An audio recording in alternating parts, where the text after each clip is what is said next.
అంటే జనరల్ గా self introduction ఇప్పుడు 3 minutes అడిగారు. 2 minutes. 3 minutes అడిగారు. నాకైతే 3 minutes వీడియో అడిగారు. సో 3 minutes లో మీ గురించి చెప్పమని చెప్పారు. అయితే మీ జర్నీ చూసుకుంటే చాలా పెద్దది, చెప్పాలనుకుంటే అంత ఉంది. ఇంకా నేను 3 minutes అంటే మీరు 2 minutes అంటారు. ఈ 2 minutes లో ఏం చెప్పారు, ఎలా చెప్పారు? కట్టె కొట్టి తెచ్చిలా చెప్పిన. ఎందుకంటే యువతలోకి మనం చెప్పే స్టోరీ ఇంట్రెస్టింగ్ ఉండాలి, బోరింగ్ అనిపించదు ఫస్ట్ థింగ్. సో పలానా అమ్మాయిని ఇక్కడి నుంచి వచ్చిన, ఊరు నుంచి వచ్చిన, నేను ఇది ట్రై చేస్తున్నా కానీ అబ్బతలేదు, సో ఇది నేను అని చెప్పేసి చెప్పిన. సో ఇట్లా ట్రై చేసిన టైంలోనే నాకు ఇది ఇట్లా వచ్చింది, సో నాకు ఇది గట్టి అవకాశం, నేను దీన్ని ప్రూవ్ చేసుకుంటా, ఒక్కసారి లైక్ చూడండి అని చెప్పేసి. సో లైక్ అట్లా ఒక ఫ్యూ డేస్ గానే కాల్ రాగానే నేను మధ్యాహ్నం 3:30కి వన్నా, ఎదురాబాయి కాల్ వస్తలేదు అని చెప్పి ఇట్లా చూసి ఇట్లా నాపేయగానే మేము ఇట్లా కాల్ చేస్తున్నాం అనగానే మళ్ళీ 1/2 hour లో జూమ్ కాల్. మళ్ళీ నేను అప్పుడే ఒకటే మీకు ఒక 1/2 hour లో జూమ్ కాల్ చేస్తామన్నారు, ఇంకొక రౌండ్. దాన్ని ఇక రెడీ అవ్వడం ఎందుకు, మనం న్యాచురల్గా ఉండాలి కదా, కామన్ మ్యాన్స్ అన్నప్పుడు న్యాచురల్గా అట్లనే ఇంటర్వ్యూ ఇచ్చేసిన దాన్ని ఇక వాళ్ళు ఇంప్రెసివ్ అయిపోయారు. బేసిక్ గా నా లాంగ్వేజ్ ఏంటంటే కొట్టినట్టు ఉంటది ఫస్ట్ థింగ్. కాకపోతే దిస్ ఈస్ మీ, నాకు క్లోజ్ అయిన వాళ్ళు, నన్ను అర్థం చేసుకున్న వాళ్ళకే అర్థమవుతుంది నేను ఏం మాట్లాడుతున్నాను. సో అదే చెప్పా ఫస్ట్. తర్వాత వాళ్ళకి బాగా నచ్చేసా. తర్వాత ఇక నెక్స్ట్ రౌండ్ గ్రూప్ డిస్కషన్. అందులో ఒక 150 or 90 members వచ్చారు. 10 members ని గ్రూప్ గా డివైడ్ చేశారు. ఇంకా ఒక్కొక్కరికి ఒక్కొక్క టాపిక్ ఇస్తారు. మా గ్రూప్ లో 10 members ని పంపారు.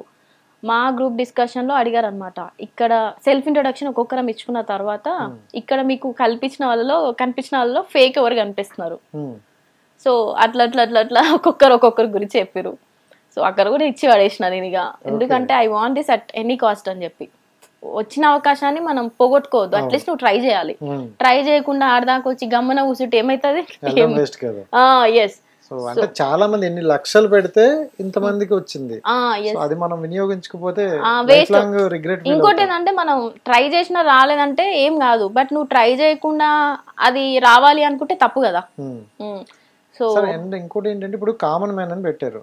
సో బిగ్ బాస్ అంటే ఒక రికగ్నిషన్ కోసం వెళ్తారు, ఎందుకంటే మనం ఎన్ని సంవత్సరాలు కష్టపడుతున్నా ఒక ఐడెంటిటీ లేదు, ఐడెంటిటీ రావాలి, రికగ్నిషన్ రావాలని బిగ్ బాస్ కోసం వెళ్తాం. సో జనరల్ గా సెలబ్రిటీలు కొంతమంది తీసుకుంటారు. కామన్ మ్యాన్స్ కి వచ్చే టైంకి ఇన్ని టాస్క్లు, ఇన్ని రౌండ్స్, ఇంత పెట్టడం అది కరెక్ట్ అనిపిస్తుంది? అవును, ఎందుకంటే వీళ్ళు సమాజాన్ని ఫేస్ చేయరు, ఫ్యామిలీస్ నే ఫేస్ చేసుకుంటూ వస్తారు కామనర్స్.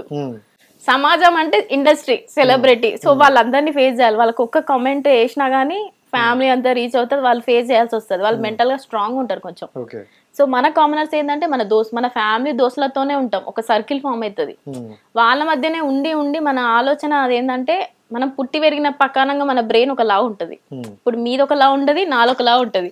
ఇప్పుడు ఒక టాస్క్ ఇచ్చినప్పుడు మీరు జల్దీ గ్రాప్ చేయొచ్చు, నేను కొంచెం లేట్ గా అయినా కరెక్ట్ క్రాక్ చేయొచ్చు. సో అట్లుంటది బేసిక్ గా. సో అందుకే మమ్మల్ని బేసిక్ గా అగ్ని పరీక్ష టాస్క్లు ఇవన్నీ పెట్టి మంచి పని చేసిర్రు. ఏంటంటే బ్రెయిన్ కి ఒక మంచి డ్రిల్ లాగా అయిపోయింది, ఎక్కడ ఎట్లా ఆడాలి, ఏంది, మనుషులు ఇట్లుంటారు, అందరినీ కావాలి. యాక్చువల్లీ మాటి వాళ్ళకి చాలా థ్యాంక్ యూ అసలు, హాట్స్టార్ వాళ్ళకి. ఎందుకంటే ఇది ఒక మాకు మంచి డ్రిల్ అబ్బా, స్కూల్లో పిల్లలకి ఏబిసిడీలు నేర్పినట్టు ప్రతి ఒక్క లెవెల్ పోతున్న కొద్దీ ఓకే ఇట్లా ఆడాలి, అట్లా ఆడాలి, ఓకే ఇది ఇట్లా మాట్లాడాలి అని చెప్పేసి. మనం ఏంటంటే మన సర్కిల్ ఉన్నతోనే మాట్లాడుతుంటాం, ఫైట్ చేస్తుంటాం. ఇక్కడ ఏంటంటే నువ్వు తెలియనోడితో కూడా ఆడ ఎంత మంచోడైనా మాటలు బ్యాడ్ చేసి ఒక పాయింట్లు చెప్పాలి. This is what we learn అన్నమాట. సో కొంచెం బేసిక్ గా నాకు అర్థం చేసుకోవడానికి టైం పట్టింది. నాకు లాస్ట్ వర్స్ట్ ప్లేయర్ ఇచ్చిర్రు. అది యాక్చువల్లీ నేను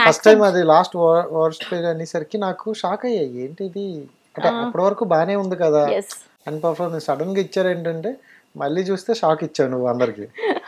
అదే ఫస్ట్ ఎలా అనిపించింది, ఎందుకంటే వరస్ట్ ప్లేయర్ అని మొహం మీద అంటే ఎవరు తీసుకోలేరు, అరే ఇలా అన్నారు ఏంటి, నేను తక్కువ వీళ్ళకన్నా, అంటే ఇక్కడ ఉన్న వాళ్ళకన్నా నేను తక్కువ అని అనిపిస్తుంది కదా. అవునవును. So how do you feel?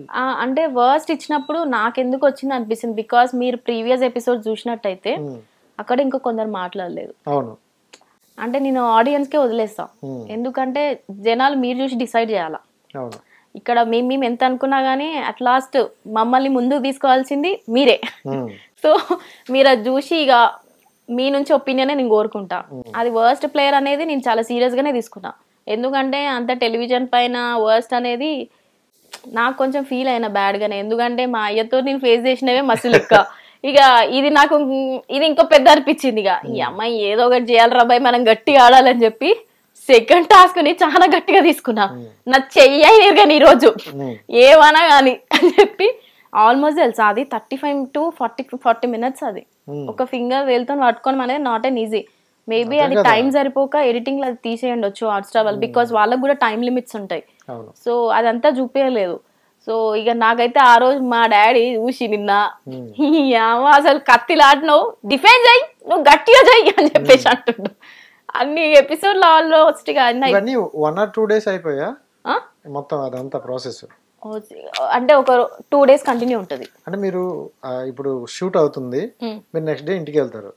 So దీని గురించి ఏమైనా డిస్కస్ చేయకూడదని చెప్పారా ఎక్కడ బయట ఎక్కడైనా?